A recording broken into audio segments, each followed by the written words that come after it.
will be a little unusual setup. They will be set up in the Myers Quad as the traditional location from 9 to 11. But the last hour of the show will actually be inside the stadium, probably up on the plaza underneath the video board. So it's a little different setup that they'll have, particularly for the second hour of the show. Okay. Thanks, Claude. And we want to continue to encourage our fans and fan base. I know they'll turn out and be loud and proud, but really with game day there, we want to get everybody to the stadium as early as we can, especially with the last hour of those guys shared in there. I'd also like to congratulate Nakobe for his award, Community Service Award, and National Award. Tremendous job by him. He's a model player and person and student, and for him to get that award, I think it's pretty incredible, the job he's done since being here, and comes from a great family, and it's a great award for the University of Georgia to get recognized, to have a player of that caliber be put on that team. With that, we'll open it up.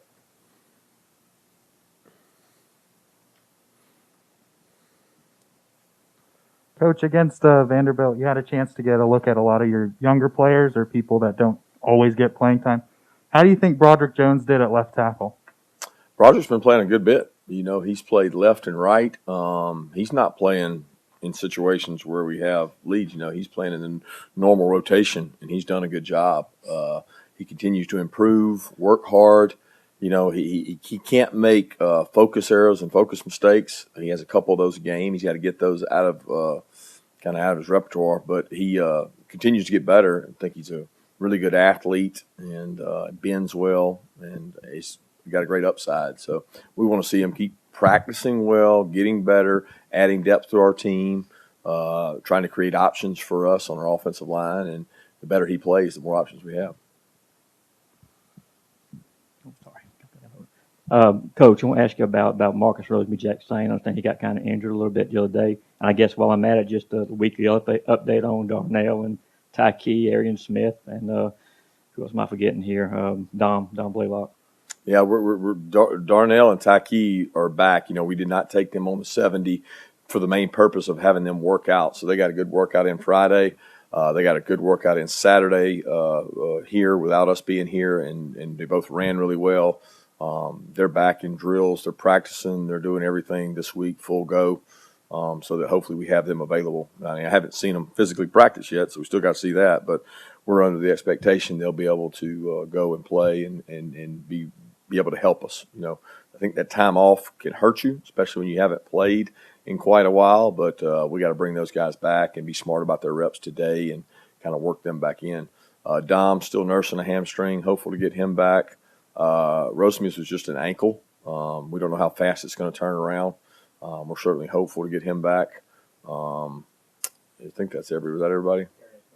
Yeah, Arian, again, didn't make the trip. He's been bothered by a shin contusion that he had prior to, I guess it was prior to the South Carolina game. It happened in the UAB game, and he's been working his way back, and we got really good recovery by not taking him last week, and we're hopeful he's able to go this week. Arkansas is evidence that sometimes SEC schedules are tougher than you may think when you first look at them in preseason. With the conference expanding, what do you see in the future for scheduling and how this is going to affect getting in more of these attractive non-conference games? Yeah, I think the conference expanding is going to allow us to have more opportunities to play more teams. It's going to depend on what format the presidents and Commissioner Sankey decide to go with, but that's the least of my concerns right now. I promise you that. I don't know what they plan to do. I'm certainly in favor of being able to play more SEC games because I think it's good for the league. It's good for the conference.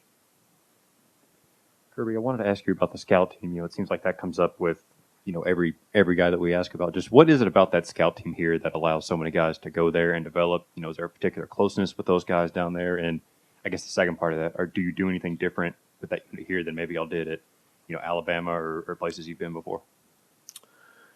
I just think it's our standard. It's the expectation. We sell it here really hard that the development is important. Well, how do I develop? I can develop by going on the scout team and getting quality reps. There's a lot of our kids that get better faster on the scout team than they do on the first or second unit because the first and second unit doesn't go against the same quality that the scout team gets to go against. I mean, you get better by playing against better competition. I'm a firm believer in that. I've seen it in rec football with my kids growing up. I've seen it in high school football with who you play in the regular season. Seen it in college football. When you play better teams, you get better. So when you play against a better opponent, well, on the scout team, you get better. And our guys have bought into that. We rarely have guys come complain because if they're not getting reps, they're actually wanting to go get reps. And that's about recruiting the right kind of person into your organization so they get value out of practice. And we take a lot of quality reps on those units. Hey, Kirby, what are some of the differences between Sam Pittman, your last offensive line coach, and Matt Luke, your current offensive line coach, in terms of philosophies and how they interact with players?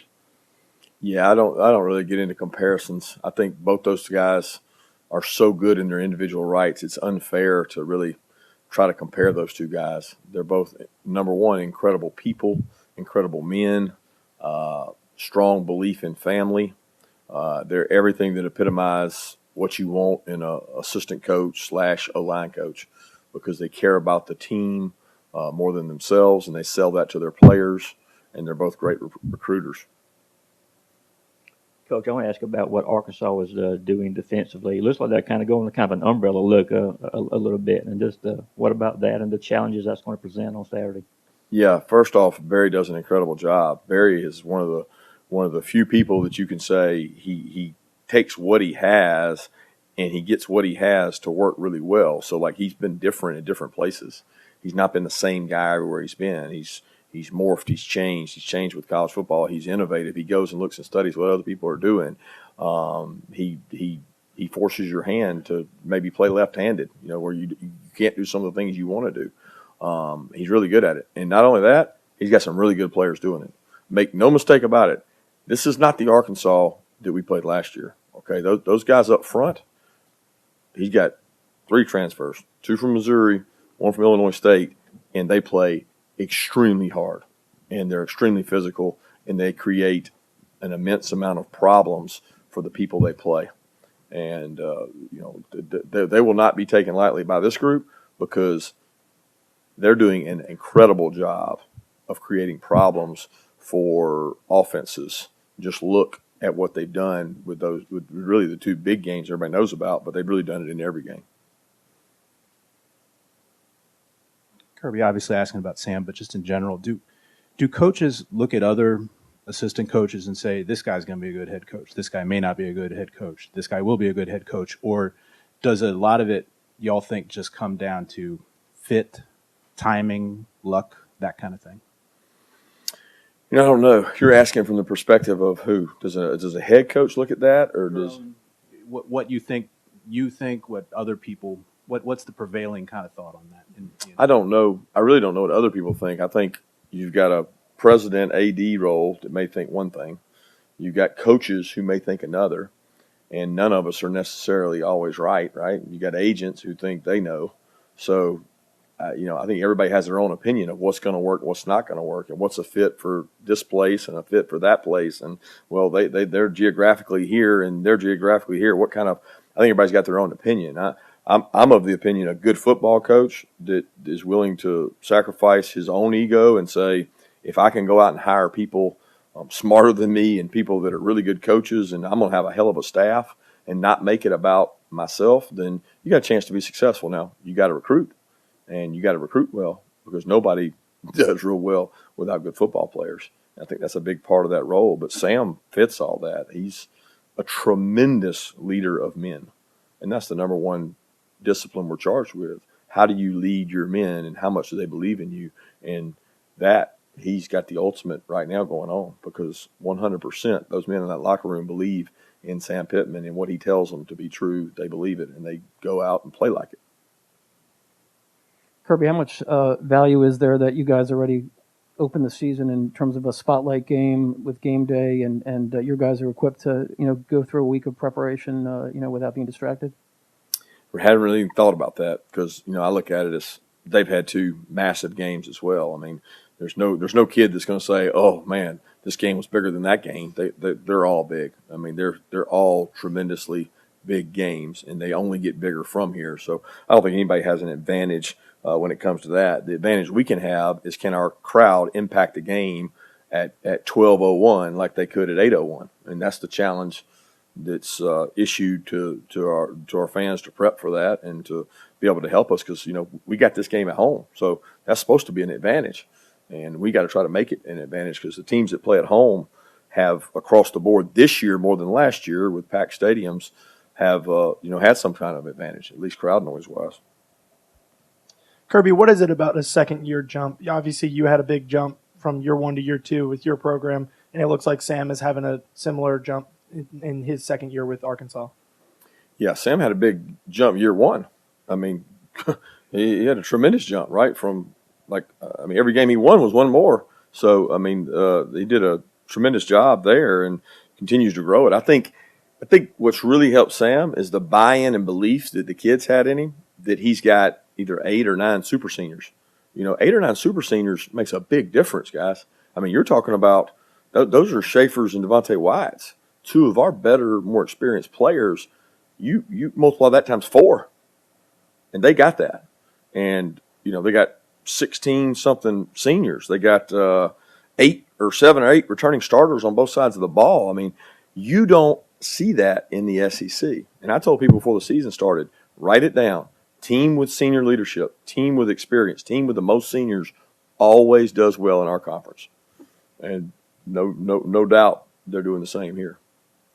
Coach, when you look at Traylon Burks for Arkansas and just the kind of weapon he is, how big he is, how fast he is, what's that going to present to y'all on Saturday? Yeah, I mean, he was that way last year. He's a competitor, loves the game.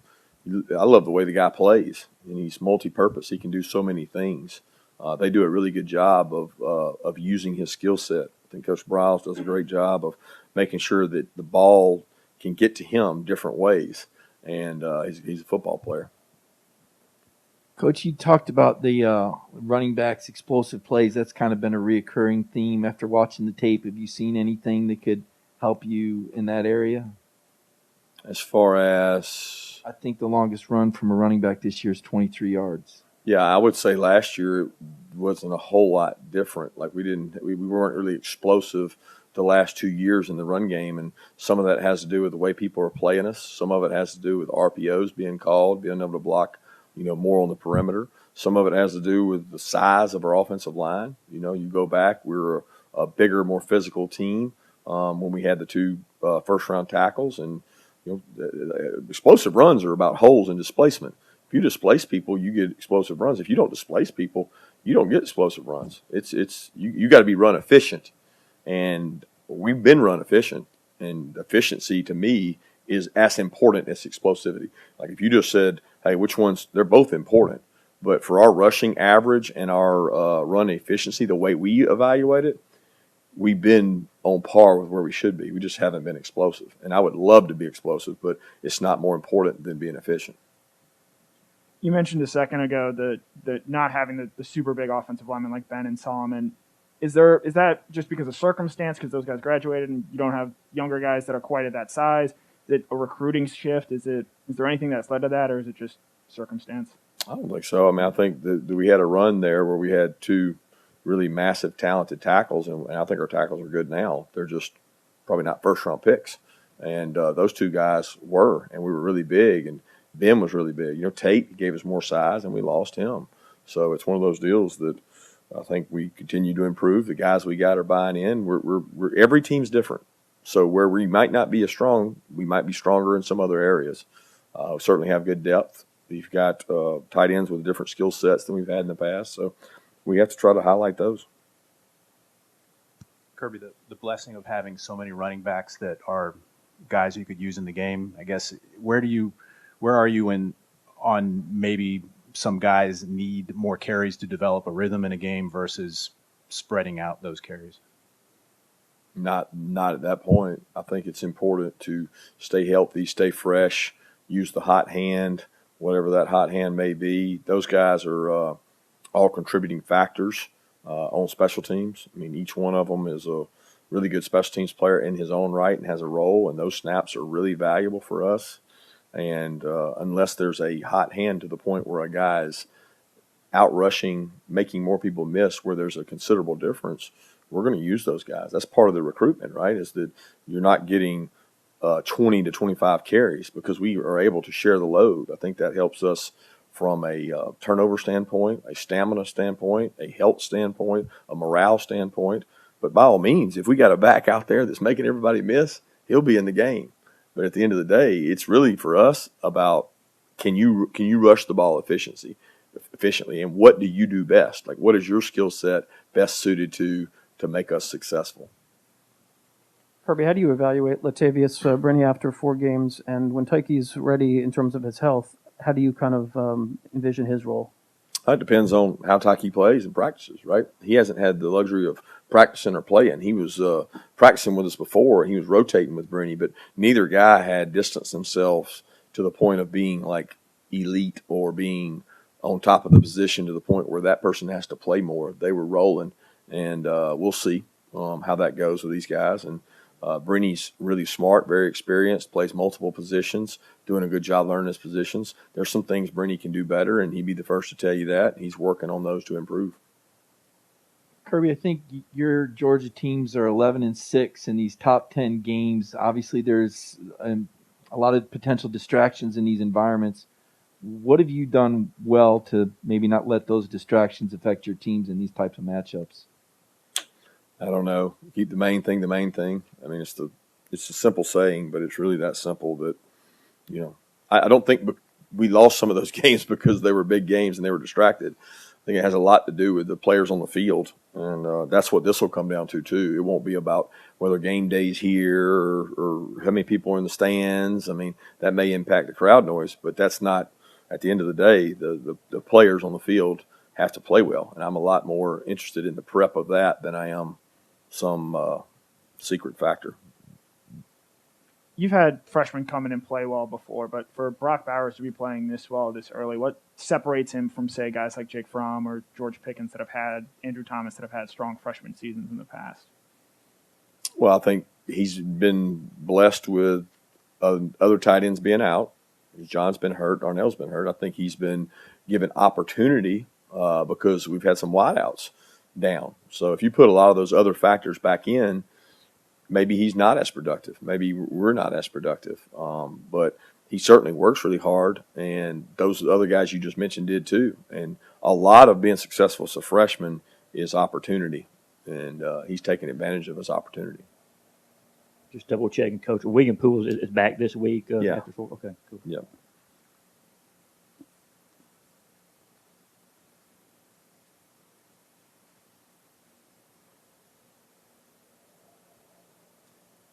Kirby, outside of the magnitude of this matchup, is there anything that is driving your push to get the fans in there early? The previous noon game kickoff experiences and such. I would just say the opportunity to show the world Georgia. For me, it's about recruiting, and I know this is the best university on planet, and I want everybody else to know it. So to do that, you need to have an incredible fan base. That our guys have been awesome this year. I just want that to continue. With an opportunity to play early. We're going to have tons of great prospects here, and we want to show them the hospitality that we expect every home game to be like for them. Time for one more question, anybody? Kirby, you mentioned recruiting. This is a 12 o'clock game. Give me your thoughts on having a 12 o'clock game and how that impacts recruiting. I think it's all about how your fans handle it. The fact game day's here, I think that helps with recruiting. I think the way our fans handle it and the atmosphere they create will help with it. It gives us probably more time at the end of the game as opposed to, guys being gone and jetting out of here for long drives home. We probably get an opportunity to see them more afterwards. It makes it tougher for guys from faraway distances to get here, obviously, with a 12 o'clock kick. But with each, good thing, there's a negative thing. With all things, that's the case. So we try to make these things positive for us in recruiting this Saturday with a noon kick and make it best we can. Thanks.